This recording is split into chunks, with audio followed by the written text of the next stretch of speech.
I'm going to tell you how a quiet boy with a finger on a window changed an entire house, how a billionaire who thought busyness could bury grief had to stop, breathe, and listen, and how a maid with a mop found a secret everyone else walked past. Every day, Theo sat by that huge pane of glass, pointing to the same corner of the garden, whispering the same three words, "Mommy again there." And every day people stepped around him like he was a lamp, not a child. You know what I mean. When a routine gets so loud, it drowns out the truth.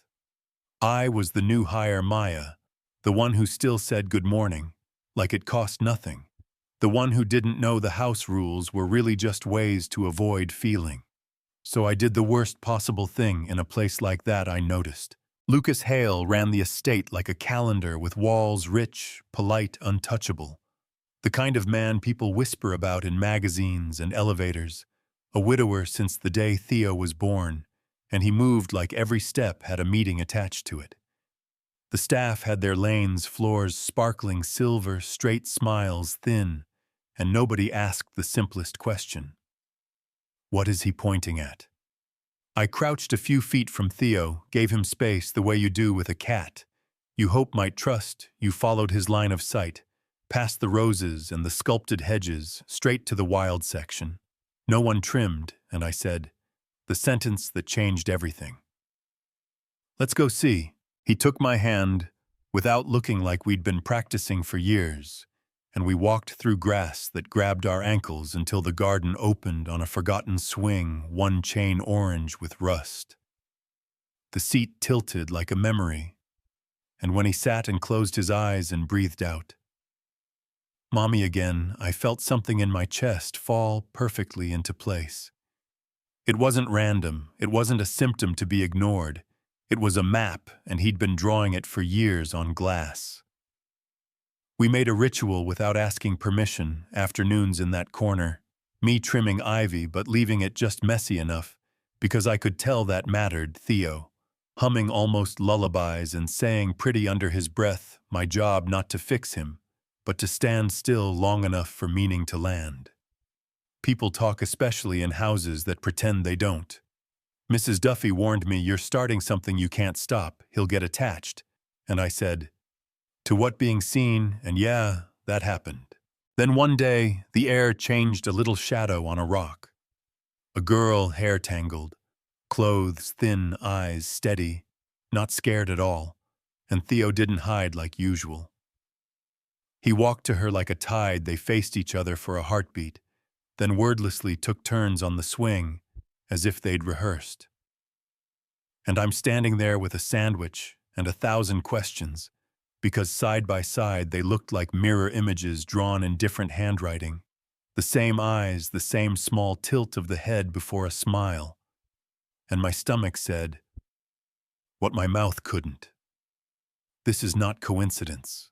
And that night I knocked on Lucas's office door, the one that felt like a bank vault, and told him everything.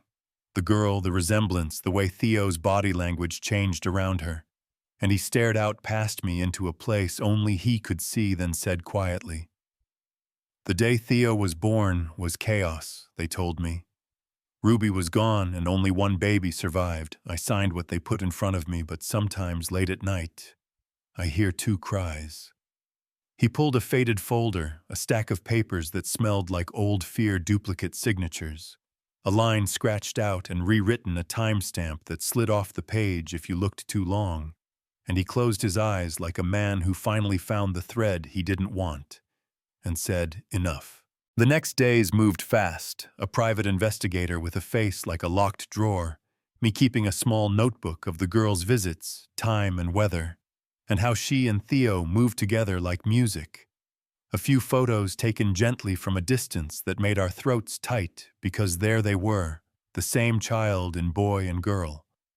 We had to ask for a test. And how do you ask a kid who doesn't speak to adults? You do it slowly, with respect, with snacks, with no needles. You tell the truth in words a child can carry. And the only reason it worked is because Theo turned to her and said it like he'd been waiting his whole life. Luna and she nodded. The clinic was quiet, back door, cotton swabs, no drama. Then the loudest silence back at the house while we waited. And in that waiting, something softened. Lucas stood at the window and watched his son run, asked if anyone wanted lemonade. Laughed once without knowing how to stop. Awkward, yes, but that's what real change looks like. 6 days later, an envelope showed up like a siren. You could hold. He opened it in the living room, read it twice, set it down like it might break, and said, "She's mine, Theo's twin." And Theo crawled to her and wrapped his arms around her shoulders and whispered, "Luna, not a guess, a homecoming." You think that's the end, but the middle was still busy. Lawyers, the investigator, connecting dots nobody wanted. Connected a hospital that had lost its conscience and tried to borrow one. Then a retired nurse called the attorney and said the quiet part out loud. There had been a ring, not diamonds, hands, babies taken in the loudest moment of their first day and handed to cash. Her voice shaking. I was afraid. I stayed quiet. I can't anymore. The board performed regret for the cameras, while their emails wrote a different song. The nurse who vanished after the birth was never found. And Lucas didn't grandstand. He just said, "We're going to fix what can be fixed, starting at home." We got Luna a legal name. A room with curtains that move in the morning, shoes she didn't trust right away. And we rebuilt the swing. Fresh chains, a seat sanded, smooth frame painted the green of second chances. And the first time both kids pumped their legs in perfect rhythm, I cried into my sleeve like a teenager. You know what I mean? Relief so big, it makes you clumsy. The house changed shape, not the walls. The air, fewer emails echoing down the hall. More crayons clicking in tins. Staff softening in ways they wouldn't admit, even Mrs. Duffy leaving hot chocolate on the porch after she warned me not to start. Yeah, that happened. Lucas started a foundation in Ruby's name, not to polish an image, to move money toward kids like Theo and kids like Luna. Practical help, respite hours, sensory kits, small grants for families who say yes to children. The paperwork forgot. He offered me an office and a title. And I told him my office is wherever the kids are breathing easier, so he nodded and said, "Then that's the most important office." We didn't force Luna indoors the first week. We let trust be a plant watered, not yanked. She began sleeping on the porch, then on a cot by the door. Then one morning she woke up in her room and just stayed. The door cracked, the way you do when you want to be safe and still see the world. And here's the twist that belongs in the middle and the end. At the same time, the kids healing each other in real time. Theo finding words he used to only hum, Luna touching his hand before he needs it. The garden no longer a museum, the swing no longer a relic, a small church for two. People want a villain and a saint, a court ruling they can argue about at dinner. But life keeps handing us puzzles that don't fit.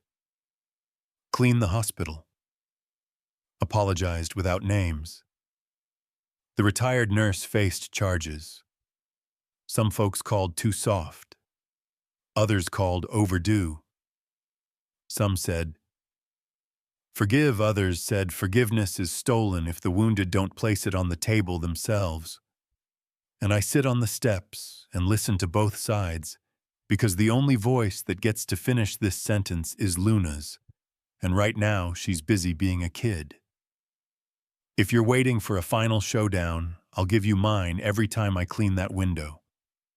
I see my reflection between glass and green, and think about how close we came to missing it again and again. One maid could have kept walking. One father could have stayed married to his calendar. One little girl could have disappeared into the trees forever. And instead, a boy pointed, a woman listened, a man said enough, and a family got rewritten around a swing. We didn't fix the world. We fixed our corner of it, and sometimes that's the loudest kind of miracle. So tell me this, and tell it plain. What do we owe the people we underestimate? When does a symptom become a signal? Who deserves grace, and when should institutions buy forgiveness with press conferences, Should a man with more money than ours get credit for listening late, or heat for not listening? Sooner, drop your take in the comments. Tell me where you're watching from. Tell me if you've ever been the one pointing at a window while the room walked past. And if this hit you in the chest, tap like, hit subscribe, share it with someone who needs a nudge to walk into the garden. And next time you see a kid pointing, stop for a second, ask why, because sometimes the map is drawn right there on the glass, waiting for someone to follow it.